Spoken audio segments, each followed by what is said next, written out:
Assalamualaikum dan salam serakku sayang. Buletin UKAS edisi malam 25 Mac 2021 bersama saya Fidai Hanan Sahni. Tumpuan berita.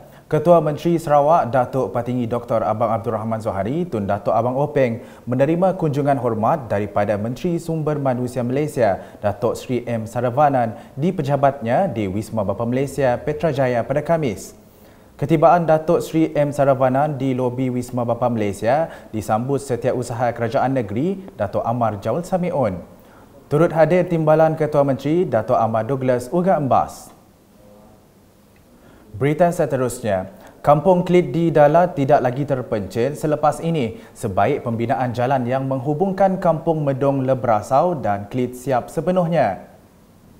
Menurut Menteri Kebajikan Kesejahteraan Komuniti Wanita Keluarga dan Pembangunan Kanak-Kanak Sarawak, Datuk Seri Fatimah Abdullah, pembinaan jalan menelan kos sebanyak RM44.4 juta itu amat dinanti rakyat di situ. Beliau yang juga Adun Dalat berkata jalan itu kelak bukan sahaja memberi manfaat kepada penduduk di Kampung Kelit dan sekitarnya, malah termasuk para pendidik dan kaki tangan yang bertugas di Sekolah Kebangsaan SK Kelit. Kampung Kelit merupakan kampung yang paling jauh sekali dan di kawasan N56 Dalat juga kampung inilah yang belum ada iaitu akses jalan raya. Jadi dengan itu projek rakyat ini sangat bermakna kepada keseluruhan penduduk di N56 Dalat, khususnya untuk orang yang tinggal di Kelit dan juga untuk yang bekerja di SK Kelit, itu termasuk guru-guru dan kaki tangan sokongan. Beliau berkata demikian kepada Unit Komunikasi Awam Sarawak selepas meninjau tapak projek itu pada Rabu. Datuk Seri Fatimah juga berterima kasih kepada Ketua Menteri Datuk Patinggi Dr. Abang Abdul Rahman Zohari Tun Datuk Abang Openg kerana telah meluluskan projek tersebut. Kami berterima kasih kepada Yang Amat Berhormat Ketua Menteri kerana telah meluluskan projek ini, dan projek ini telah mula diimplementasi pada bulan April, iaitu 6 April pada tahun lepas, 6 April tahun lepas, dan dijangka siap pada 5 Oktober 2022. Tapi hari ini kita melihat ada kelewatan dari segi progresnya. Kontraktor telah memberitahu bahawa disebabkan masalah utama adalah disebabkan oleh pandemik COVID-19.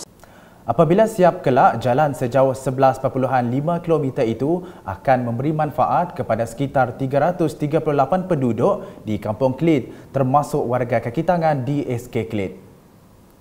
Sementara itu, Datuk Seri Fatimah berkesempatan melawat Kompleks Kebajikan Daerah Dalat KKD yang telah siap dibina sepenuhnya dengan kos kira-kira RM12.5 juta. Menurutnya, kompleks itu bukan hanya menyediakan kemudahan yang kondusif, selamat, berkualiti, malah juga literasi awal untuk masa depan.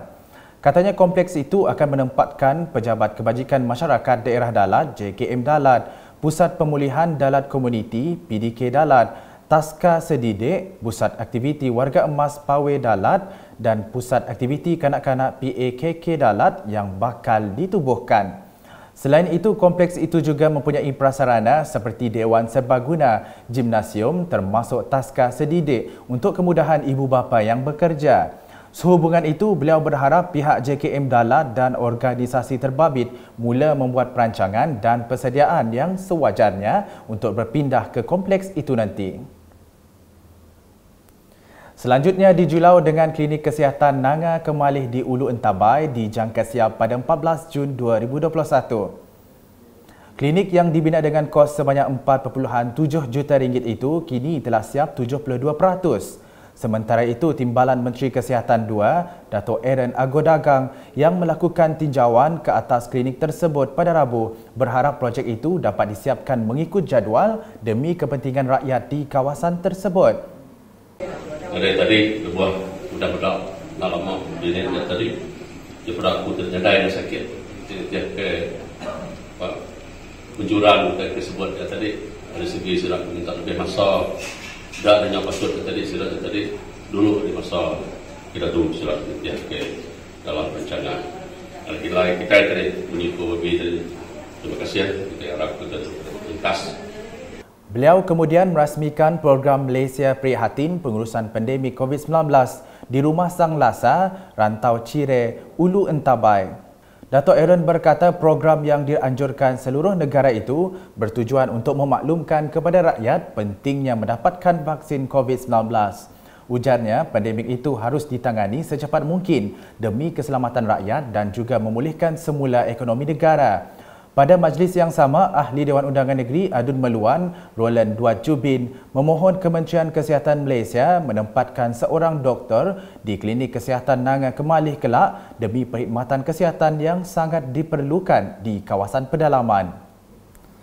Manakala di Limbang, ramai rakyat Sarawak telah menceburi bidang pertanian selepas promosi besar-besaran yang diadakan kerajaan negeri sebelum ini.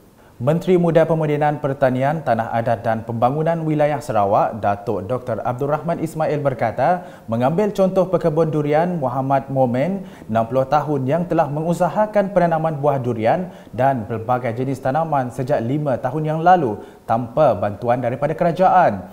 Ujarnya, pekebun seperti Muhammad Momen ini perlu dibantu kerajaan supaya dapat pergi lebih jauh dengan menggunakan sistem perpaipan yang lebih moden dan baja organik yang bagus.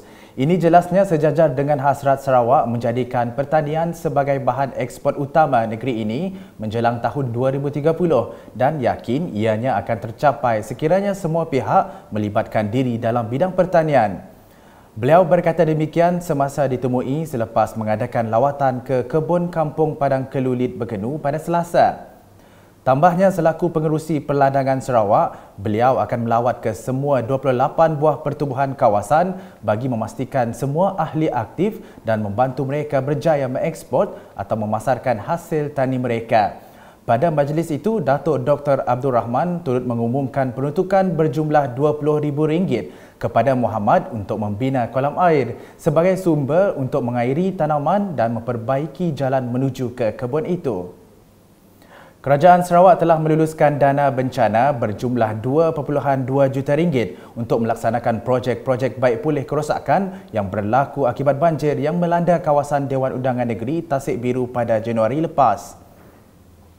Adun Tasik Biru Datuk Henry Jineb berkata peruntukan itu diluluskan hasil perjumpaannya bersama Ketua Menteri Datuk Patinggi Dr. Abang Abdul Rahman Zohari Tun Datuk Abang Openg. Menurutnya, Tasik Biru merupakan kawasan yang paling teruk terjejas akibat banjir tersebut. Tambahnya, daripada jumlah dana itu, ia akan melibatkan sebanyak 35 buah projek yang perlu dilaksanakan dalam masa terdekat. Satu kesimpulan, kita mempunyai 35 projek yang perlu dilaksanakan dalam masa terdekat. Oleh itu, pihak kerajaan telah memberi kita kelonggaran supaya projek ini tidak dibuat secara tender DO, tetapi secara cabut undi untuk kontraktor di N2 Tasik Biru saja.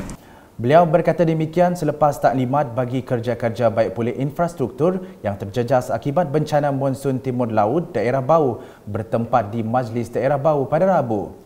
Datuk Henry juga berharap pihak kontraktor dapat bekerjasama dengan pihak JKKK dan menyegerakan projek tersebut untuk memastikan rakyat dapat menerima manfaat secepat mungkin.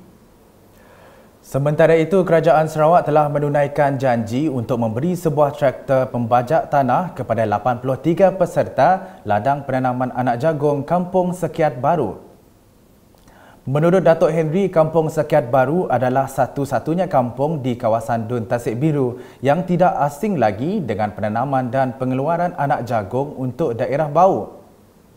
Jadi, apabila Kerajaan Negeri Sarawak di bawah pimpinan yang amat berhormat Ketua Menteri dan Ketua Tinggi Abang Johari mahukan bau ini sebagai food basket, saya mengambil iltizam supaya pertanian ini dimodernkan dengan peruntukan yang telah diperuntukkan sebanyak 1 juta untuk 1 tahun.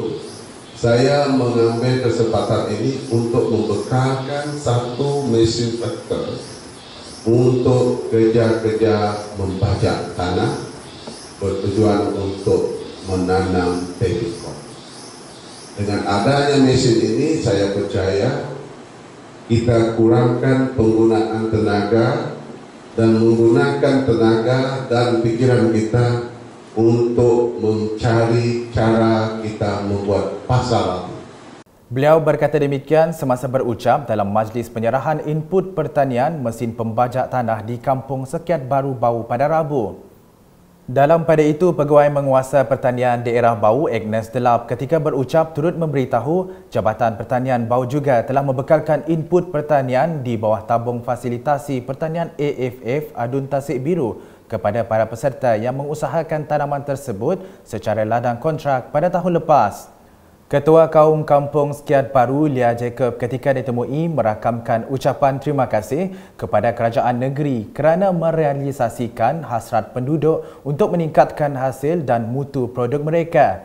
Saya mewakili warga Kampung Sekiat Baru mengucapkan berbanyak-banyak terima kasih kepada Adun N2 Tasik Biru, khasnya dan kerajaan negeri Sarawak, pemerintahan GPS. Di Sebuyau pula, sebanyak 11 rumah di Dun itu telah dikenal pasti untuk dibaik pulih menerusi projek kecil luar bandar MRP, projek penambahbaikan Rumah Miskin Sarawak PPRMS bagi fasa pertama tahun 2020. Projek penambahbaikan tersebut akan dilaksanakan sebaik selesai proses mencabut undi. Sebanyak 22 syarikat dan kontraktor hadir untuk taklimat dan proses cabut undi projek MRP PPRMS tersebut. Pegawai Tadbir Sarawak Sebuyau, Aziz Ahmad yang mewakili Ahli Parlimen Batang Lupar, Datuk Seri Rohani Abdul Karim telah mempengerusikan proses cabut undi berkenaan. Pelaksanaan membaik pulih rumah PPRMS itu mengambil masa selama 3 bulan dengan peruntukan sebanyak RM165,000 dari Ahli Parlimen Batang Lupar. Sementara itu, seorang wakil kontraktor yang ditemu bual merakamkan penghargaan kepada Kerajaan Sarawak kerana telah memberi peluang untuk terlibat dalam projek tersebut. Terima kasih kepada Kerajaan Malaysia, amnya Kerajaan Sarawak lah kerana telah memberi peluang kepada kontraktor kerja untuk mencabut undi bagi bahagian P201 kerana memberi peluang kepada kami untuk cabut undi pada pagi itulah. Alhamdulillah lah kami dapat sikit projek itu. Terima kasih kepada kita. Sekian edisi malam bersama saya Fidai Hanan Sahni dan kru penerbitan. Berita lebih lanjut boleh didapati di semua platform media sosial UKAS termasuk portalukas.sarawak.gov.my dan pastikan anda subscribe UKAS channel di YouTube. Salam UKAS.